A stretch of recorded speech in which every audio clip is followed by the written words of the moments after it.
This is Brian Carlton for ABN Newswire. I'm back at the Bowlers Club of New South Wales for the May Symposium Resources Roadshow, where listed and unlisted companies get up close and personal with potential investors to their mutual benefit in a very relaxed, informal kind of environment. One of the presenting companies today is Brisbane-based listed company Cloncurry Metals Limited, CLU on the ASX, a mining company with a focus on exploring, evaluating and developing base metal deposits. Its managing director, Simon Finnis, had presentation duties earlier, but he's with me now. Simon, welcome to ABN Newswire. Thank you very much. Now, I'll ask you about some exciting news out of Mexico in a minute, but Cloncurry Metals has interest, as the name implies, in the rich Cloncurry area of Queensland. What are your activities there at the moment? We're still active up there. We're drilling on our Perisher joint venture. We have two active targets there, one called Wallaby and one called Crooked Creek. So we're looking at these. Wallaby is a covered IOCG target, which we'll need to drill probably 100 metres of cover to get to potentially the deposit. And Crooked Creek comes to the surface. It's a very defined magnetic anomaly with very good zonation with regards to lead zinc further away. We're hoping that the copper's closer, and we're going to drill some holes there. We're drilling it right now. Any idea of the potential? Well, they're both very large anomalies, so there's easily enough size there for them to be 100 million tonne deposits. We, as you'll see later when we talk about Mexico, we're only really looking at things that have got the potential to be big. As a result of the GFC?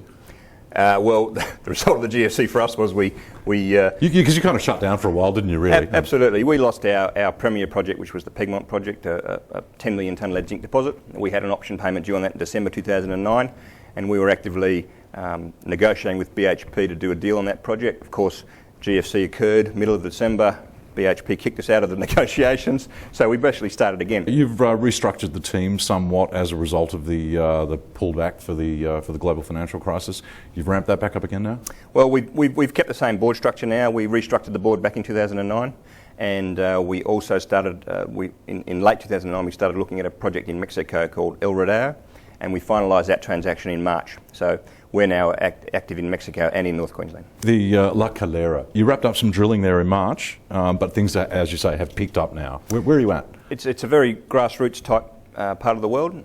Funnily enough, this mineralogy actually comes to the surface, so it's exposed. You can walk over the top of it, but no one's ever drilled it. So It's really quite interesting. We have potential there for a very large copper moly porphyry, which is what attracted us to the project in the first place, called Kikanicus.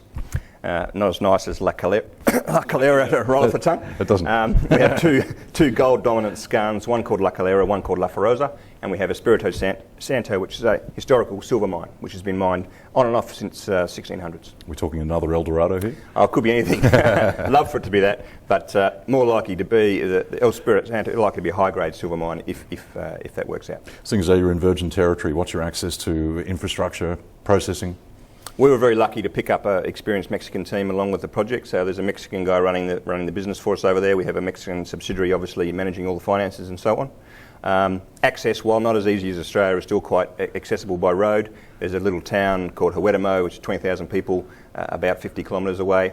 And so the access is okay. Infrastructure's good, roads and everything there, power there. So it's as good as anything. And Mexico, of course, fantastic laws and tax regimes. I was going to say, so government's on side? Absolutely, no royalties in Mexico, very friendly tax regimes, no problems with foreign ownership or repatriation of funds. So Mexico is a very, very friendly place for mining. What's the next step for Cloncurry Metals? Well, we're going to do a lot of work on Mexico, doing some geophysics there, obviously some more geochem, and we're also, as I mentioned, we're drilling in Australia, so we hope to get some good news out of those Australian assets as well. What was your key presentation message tonight? Investors are looking at this. What would you like to get across to them about the benefits of Cloncurry? Well, there's two things. I think one is our shares are very cheap, so good buying opportunity. So it's only up from here? The only way is up. There was a great song written about that, and we'd love to sing it. But we're very active. We're drilling in Australia. We're very close to drilling again in Mexico. We've got a very active multi-element opportunity in Mexico at El Rodeo. And look, we're still on the lookout for other projects. So we're an active exploration company that will do our very, very best. What sort of benefits do you derive from talking to potential investors and I guess the analysts who are here at the Symposium Resources Roadshow? Look, I just think it's more about reintroducing the Cloncurry Metals story. We had a story and a distinct strategy when last we were alive. We're back in the business, we're back active, we're aggressive, and we just want to get to a different market perhaps with this forum, which I quite like. I like the relaxed style, no tie for me. I'm happy to talk to people, have a beer with them later. It's a relaxed way to do a bit of business. When did the company first float? October 2007. Okay, so pretty much just as everything fell apart. Yeah, we were very lucky to get away, I think, in the end. By January there were already signs of 2008, there were already signs that things were going to slow down. So You know, 2008 was a hard year, 2009 was worse, hopefully 2010 is better. 2011? Exceptional. I think we saw Ord Burnett say Chinese growth 10%. Can you believe that? And that's a strangled growth. You know, they're slowing growth down to keep it at 10%. That's just fantastic news for mining in Australia.